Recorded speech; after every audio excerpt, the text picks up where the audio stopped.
Labą dieną, mėly sportininkai ir žiūrovai. Su jumis nauja laida Pakalbink sportininką. O šioje laidoje mes pakalbinsime du gatvės gimnastikos entuziastus, tai Artūrą ir Edviną. Sveiki, Artūrai. Sveiki. Sveiki, Edvinai. Taigi, pradžioje pakalbinsime Artūrą. Edvinai, prašyčiau pasitraukti iš ekrano. Nu, biškį toliau, paim. Matosi jisai? Bliu, traukit iš ekrano. Dėkui, šitą iškarpysim, gerai. Taigi, pradžiai dabar paklausinėsime Artūrą. Taigi, pirmas klausimas tau. Nuo kelių metų pradėjai sportuoti ir kiek laiko jau užsiiminėjai gatvės gimnastiką? Gatvės gimnastika nuo 17 metų, bet su pertraukom metus ir kelis mėnesius. Taigi, antras klausimas būtų, kas tave labiausiai motyvuoja sportuoti? Remigijus Viršila. O, girdėjau šitas malodėts. Taigi, trečias klausimas bus tau, kodėl pasirinkai būtent street workoutą? Pamačiau, draugas ant skersinę pradėjo daryti ten kareivis, tai aš pradėjau jį atkartoti ir dabar perlenkiau jį. Šaunuolis. Ačiū. Taigi, kodėl pasirinkai... jau šito klausiau, atsiprašau, mėly žiūrovai. Kodėl sieksi šiame... Ko sieksi šiame sporte ateityje? Tokiam sudalyvauti pasaulio čempionate, matyti visokius garsiausius, stipriausius workouterius, gimnastus. Čia, manau, daugelio svajonė. Ir mėgstamiausias tavo atliekamas triukas. Halobekas. Ar galėtum jį pademonstruoti? Žinoma. Taigi, žiūrime, kaip Artūras pademonstruos halobeką.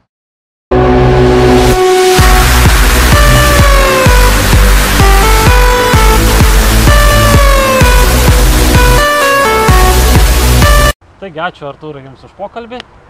Linkime sėkmės, geros motyvacijos sporte ir laimėti Lietuvos artėjantį čempionatą. Dėkui. Į tą pusę eina. Toškai ten. Nieko šitą iškirpsim. Taigi, o dabar pakalbinsime dabar Edviną, kuris, kaip stovi matomai, kaip šikšnosparnis ant rankų. Šauniai atrodo. Bet kol jisai iki mūsų ateis, mes padarysime trumpą reklamą jums. Nori būti seksualus ir raumeningas? Pirk Norfos varškę. Dabar akcija. Visose Norfose perki 2, o moki už 3. Taigi, dabar pakalbinsime gatvės gimnastą Edviną. Sveikas, Edvinai. Taigi, pirmas klausimas būtų tau. Kiek tau yra metų dabar? 18. O nuo kelių metų užsiiminėjai gatvės gimnastiką? 15 metų. 15 metų. O kiek iš viso jau sportuoji gimnastiką? 3 metus. Tai nemažas laiko tarpas. Kaip manai, kuris gatvės gimnastas Lietuvoje yra pats stipriausias? Polonskis. Čia kalbat apie Robertą? Jo. Aišku. Ar žadi dalyvauti šių metų Lietuvos čempionate? Jo. Įsamus atsakymas, gerai. Kaip manai, kaip tau ten seksis? Normaliai, gerai. Tradicinis klausimas. Koks tavo mėgstamiausias triukas? Planšas. O lietuviškai kaip jis vadinasi? Planšas. Paaiškinsiu aš, lietuviškai jis vadinasi horizontas ant žemės. Taigi, ar galėtum jį mums pademonstruoti? Galėtum? Jo. Gerai.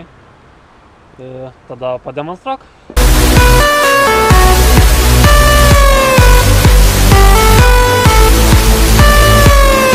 Taigi, pamatėme Edvino neblogą planšą Straddle, kuris gan gražiai atrodė, o dabar paklausime paskutinio klausimo.